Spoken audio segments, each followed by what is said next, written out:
Well, polynomial equations do have real-world applications that you might not realize. And today, your assignment is going to be 2 through 16 even. I am going to teach the lesson and do a few odds with you. That way you feel pretty comfortable before you get started on your homework. Okay? First of all, this is going to seem a little sketchy, but I'm going to actually start with number 1. I'm not doing the example. Okay, this is number 1, and there's a reason why I want to start here. This is the easiest version of a polynomial equation written as a word problem. The sum of a number and its square is 72. Find the number, or numbers. So, if this is a number, what would its square be? Anybody have any idea? How do I make this its square? Yep, literally. The sum of a number and its square is 72. Since you're going to have to put the squared first anyway, that's why I went and wrote it in front of it. Okay, so we have a polynomial equation. First thing we're going to want to do is we're going to want to zero it out. N squared plus n minus 72 is 0.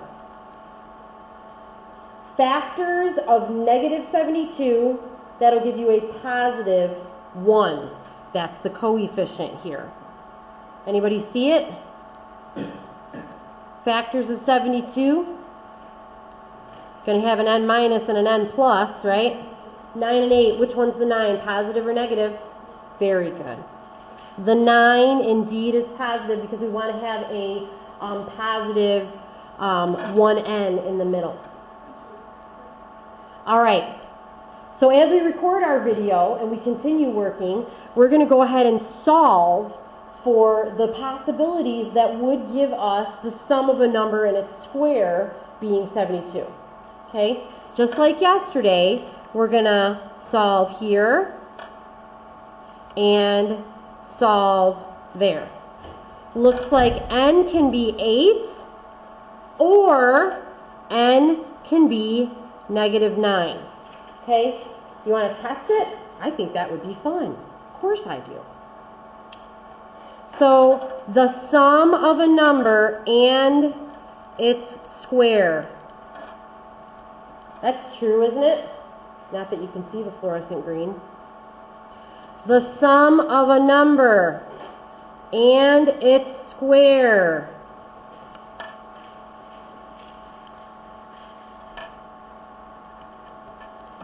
Okay? This problem, number 1, is the simplest version of what we're doing today. Okay? I'm going to go ahead and go on to number 3, which is going to be the same kind of thing, only in number 3, and this is at the bottom of 199, 2 consecutive odd integers whose product is 143. Okay? So odd integers, I can have n and n plus 2, right? X and x plus 2. If they're consecutives, it's n plus 1. If it's odd or even, it's n plus 2. 2 consecutive odd integers whose product, which means we're going to multiply, is, lost my place, 143. Okay, and this is where this is going to be multiplied, so it's going to look like something like this, and then we're going to have to zero it out to solve. N squared plus 2n is 143. Some of you might not even write this step. Some of you might go right to here.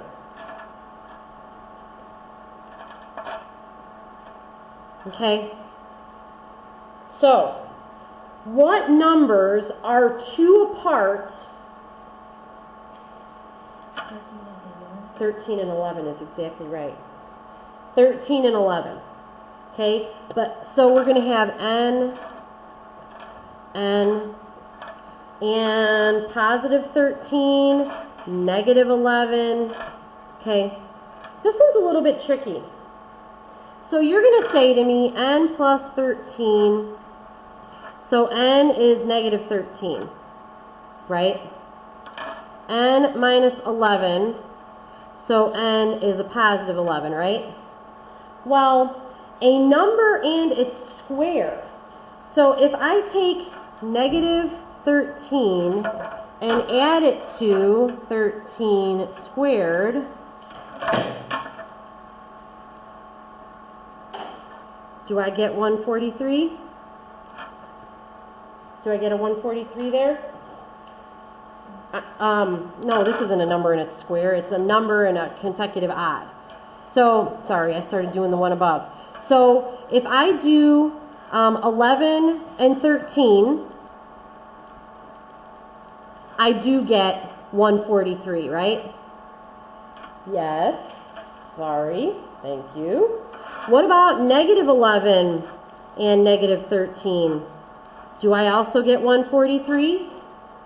Both of those scenarios would work. So you can't just say that and that, because those are two consecutive odds who give you a 143, and their negative opposites are also consecutive odds.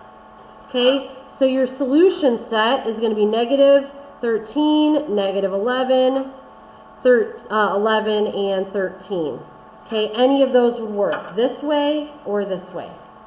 Okay, sorry, I started solving it or explaining it like the one above. That's number 3. Number 5. I know this seems odd, but I feel like the examples are harder than the original simple ones, so I want to make sure you know how to do those. Here's number 5. Number 5 is a rectangle is 4 centimeters longer than it is wide. So here's its width, and it's 4 centimeters longer. Would you agree if I sketch it? Its area is 117, which means the product of one side and the other must equal 117. Okay?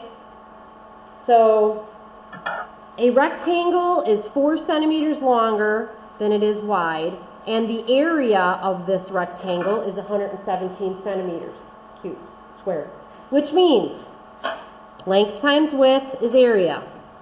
W squared plus 4W. You want to just subtract the 117 and zero it out in this step? You guys all know what I'm doing? Equals 0. Okay. Factors, yuck, of 117 that have a difference of 4.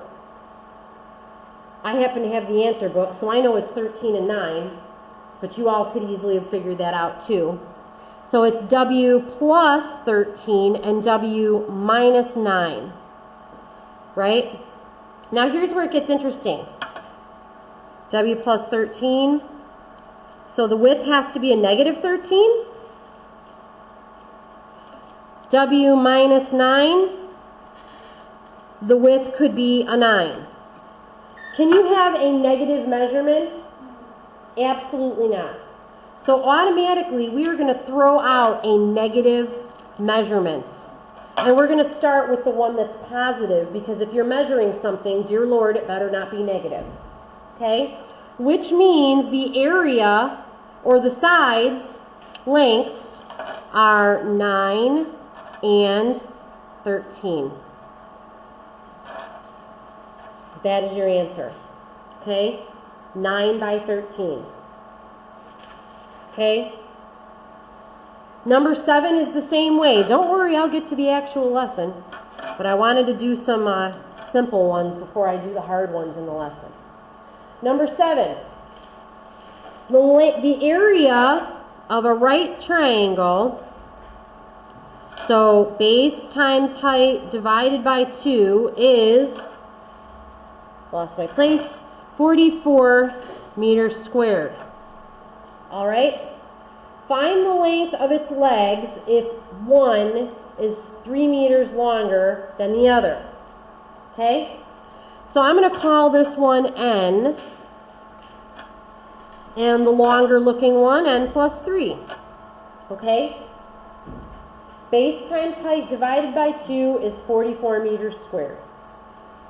So, your equation is going to look like this. You might look at this and say, wait a minute, how am I going to get that into a polynomial? Well, let's get rid of this denominator by multiplying both sides by 2. Okay? If I do that, I now have something that looks a little more interesting. You end up with n plus 3 equaling 88. Okay? Now I think we can convert this into a polynomial that we can zero out, factor, and solve. Right? N squared plus 3n minus 88 equals 0. Okay? N squared plus 3n minus 88. 11 and 8 are 3 apart. The 11 has to be positive for it to be 3 bigger. N plus 11, n minus 8. So this one would give us a negative 11. This one will give us a positive 8. Which one are we throwing out? Can't do it. No good. Which means your measurements, in order for this to make some sort of sense, are 8 here, add 3 there. Okay? That's 7. Number 9. Number 9.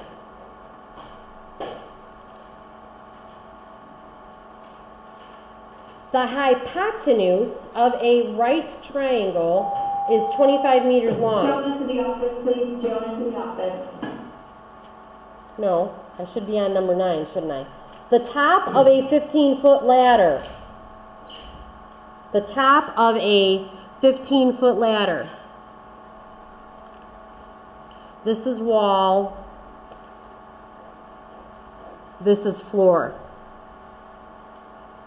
That makes this the ladder. Okay? I'm drawing it this way because they're telling us the top of the ladder and they're telling us the length of the ladder. The top of the ladder, which is 15 foot in length. 15. That's the hypotenuse's length. You guys see that? The top of a 15-foot ladder is 3 feet farther up the wall. I drew this bad. I don't know why they would have a ladder that way. Is 3 feet farther up the wall than it is here. No, I guess I drew it okay. So this is the distance here. This is up the wall. Okay? The top of a 15-foot ladder is 3 foot further up the wall than it is in distance on the foot, on the bottom. Okay?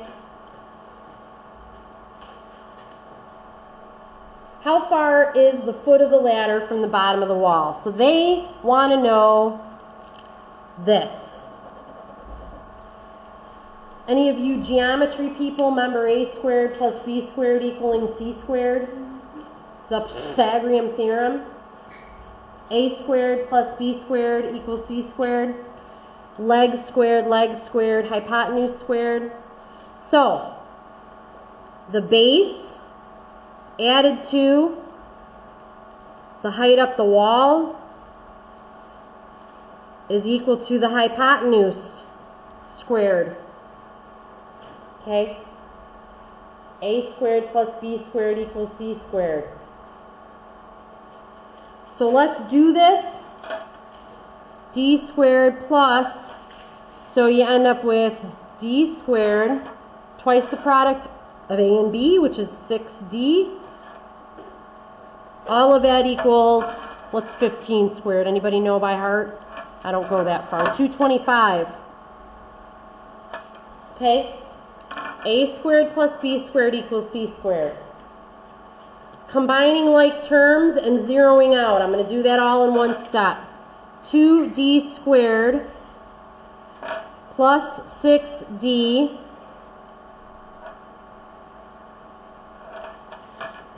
So you're going to do 9 minus 225 and make sure you get a negative 216. All of that equals 0.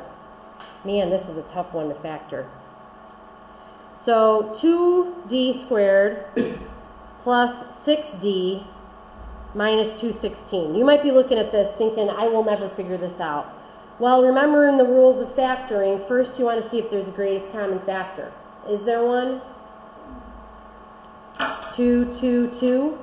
How about we pull out a 2? Okay. 2. D squared plus 3d minus 216 divided by 2, 108. If I did my arithmetic correctly, equals 0. Okay.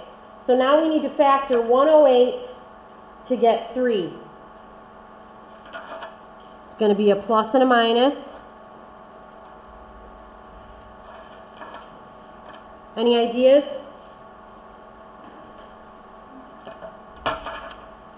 Sometimes I actually do them on a calculator and just start testing them. How about 9 and 12? 12 positive, 9 negative will give us a positive 3 in the center. Now pay attention. We now have 2 multiplied by d plus 12 multiplied by d minus 9 equals 0. So the first factor, 2. 2 equals 0. Throw it out. It doesn't even make sense. It is not relevant. Okay? The next one, d plus 12 equals 0. So d equals negative 12. Can we have a d that's a negative number? No. Throw it out. Of no use to us. The last one, d minus 9 equals 0, so that means d equals 9. Can that be useful? Absolutely. That means the base of the triangle is 9 away from the wall. Okay? That is 9 away from the wall. And that means the top of the ladder is 12 feet. I'm sorry, 9, yes, 10, 11, 12, up the wall. Okay? There's a few Pythagorean theorem problems in here, so I just wanted to make sure I hit one of those. All right, now I can actually do the lesson itself, because this is where it actually starts to pick up and go into the assignment. All of those other ones weren't even taught. So let's look at example 1. Don't worry, I'll have you done shortly. Do not worry. Example 1. Okay. A graphic artist is designing a poster. So here's my poster, and my poster has a border. Okay? So the inside is some kind of picture. Looks like I'm drawing Jake. There's Jake there. See? Everybody say hi to Jake. He's wearing a hat too. So the poster, it's going to have a rectangular print of Jake in the center with a uniform border going all the way around. Okay?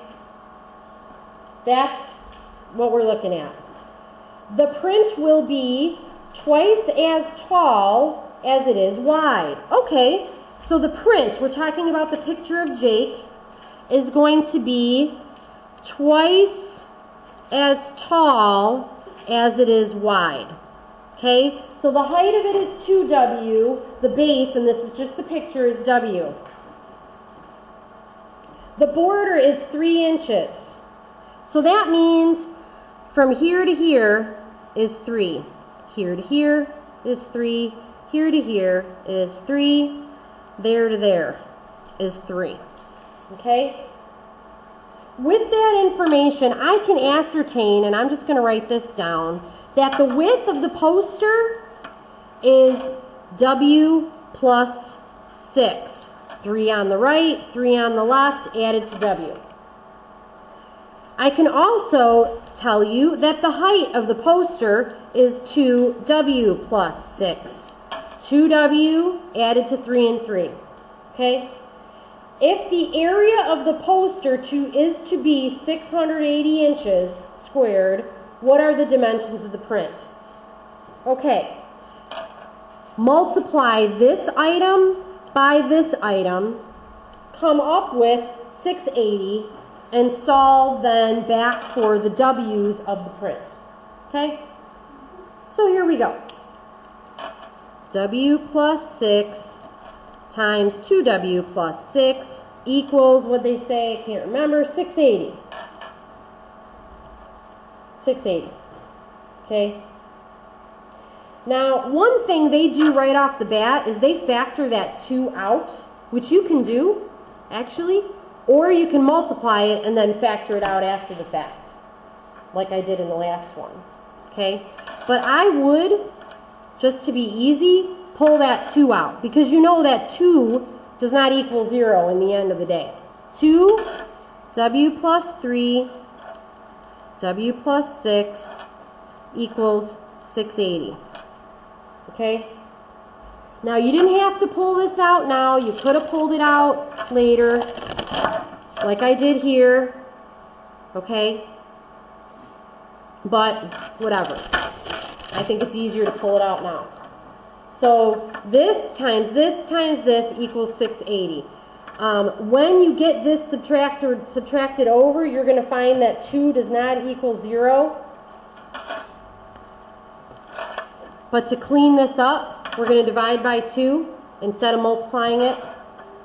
We're going to get W plus 3, W plus 6. You would have done this anyway, but this is just another way of doing it. Equals 340. Okay? Multiply all of this, and you'll get W squared, 6 and 3, 9W, 18. Subtract your 340, and you'll end up with a zeroed out equation. 18 minus 340 should give you a negative 322.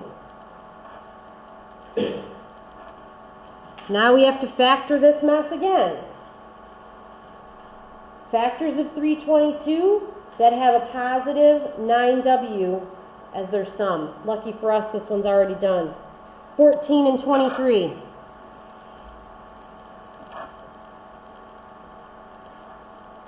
So this would give us a positive 14. This will give us a negative 23. After we solve it, that automatically gets thrown out, and you start with 14. I would say that means that the print is going to be 14 by 28. And that's your answer. Okay? That indeed is your answer. Now, if you didn't want to pull out this 2 here, like I did, like the book did, if you wanted to keep it in, multiply it, move it over, you would still find later that you could divide out that 2 by factoring it out. You'll still come up with the same answer. Okay? Last one. This one is uses a formula for velocity. Velocity, if you had physics last year with Mr. Peck, you would understand that. But when you're dealing with vertical motion that's being affected by gravity, as in something going up and something getting pulled down, on the planet Earth there are 2 formulas. On another planet it would be different because gravity is different. If it's metric, it's the first formula listed above, example 2. If it's U.S. customary, feet, yards, it's the second formula. Do you guys see those 2 formulas? Okay. A batter hits a ball upward at a speed of 96 feet per second. So which formula are we going to use, the first or the second? Anybody know? Which formula are we going to use, the first or the second? The first one's metric. The second one is U.S. customary. Alan, which one are we going to use?